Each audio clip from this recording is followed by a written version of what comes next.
दोस्तों, जय माता की, राधे राधे आप सभी को। तो कई जनों के मन में ये संशय रहता है कि शिवलिंग घर में रखना चाहिए कि नहीं रखना चाहिए और किस चीज़ का किस धातु का रखना चाहिए।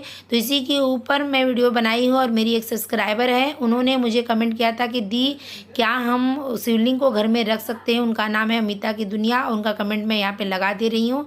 तो और काफ़ी मुझे जो शिवलिंग के ऊपर कमेंट आया उसका भी मैं इसमें जवाब दूंगी। तो चलिए, मैं पहले नहा के पूजा करने आई थी तो मैंने यहाँ पे जाके सूर्यनारायण भगवान को जल दे रही हूँ। जल सूर्यनारायण भगवान को कभी भी देने जाए तो उसमें थोड़ा सा कुमकुम और मीठा डाल के ज़रूर जल दे।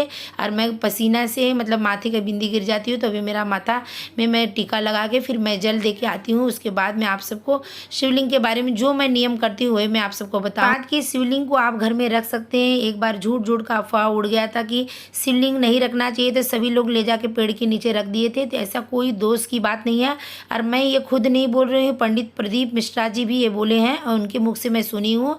शिवलिंग रखने के लिए आपको कुछ नियम का पालन करना चाहिए कि देखिए, अंगूठे के बराबर या अंगूठे के साइज के अंगूठे से छोटा इतने बड़ा आप शिवलिंग घर में रखें। और शिवलिंग जो है आपका या फिर घर के अंदर पारद के शिवलिंग रहे या स्फटिक के शिवलिंग रहे या फिर नर्मदेश्वर शिवलिंग रहे, इन 3 शिवलिंग को ही घर में रखें। और ये तीनों शिवलिंग आप रखेंगे तो उनके ऊपर जो प्रसाद भोग चढ़ाएंगे तो आप उसको खा सकते हैं। बाकी के शिवलिंग का अगर प्रसाद चढ़ता है तो नंदी गढ़ों का और रहता है, तो इसके लिए आप कोशिश करें कि छोटा ही शिवलिंग रख। कमेंट आया था कि आप हाथ पे तिलक रख के क्यों लगाते हो, इससे दोष होता है। तो मेरे हिसाब से कोई दोष नहीं होता है, क्योंकि हाथ गंगा के समान पवित्र होता है। इसी हाथ से हम पाप भी करते हैं, पुण्य भी करते हैं, किसी से हाथ भी जोड़ते हैं और दान भी करते हैं। तो हाथ में कोई दोष नहीं होता। अगर हम हाथ से ही कुछ नहीं करेंगे तो क्या सेवा कर पाएंगे। तो मैं इनको हाथ में रख के ही त्रिकोणी तिलक लगाती हूँ इस तरह से।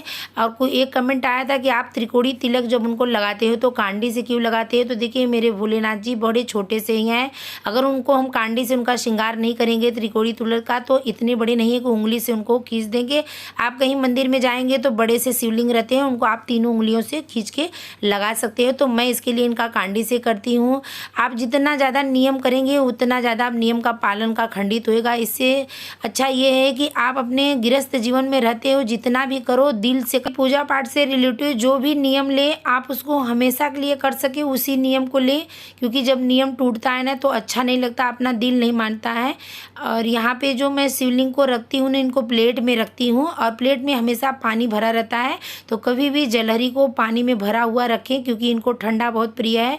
या कैलाश पे रहते हैं, चाहे किसी भी धातु का पिंडी हो मतलब शिवलिंग हो, उनको ऐसे पानी में रखें। कोई तो स्टैंड पे रखता है वो लोटे वाला, उससे भी 24 घंटा नहीं गिरते रहता है। तो आप इस तरह से प्लेट में रख सकते हैं अगर आपके पास स्टैंड नहीं है, इससे उनको अच्छा लगता है। और एक चीज़ का ध्यान रखें कि जलहरी का जो मुख होता है उसको कभी भी उत्तर की तरफ ही रखना चाहिए। अगर आपके पास घर में पहले से ही शिवलिंग है तो आप उन्हीं का पूजा करें, उनको घर से बाहर ना निकालें।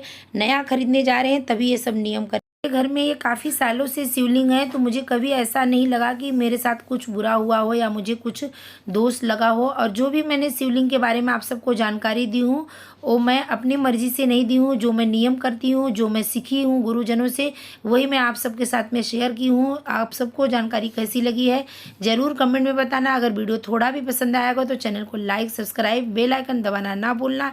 कुछ भी आप पूछना चाहते हैं तो मुझे कमेंट करके पूछ सकते हैं। जय माता की, राधे राधे आप सभी को।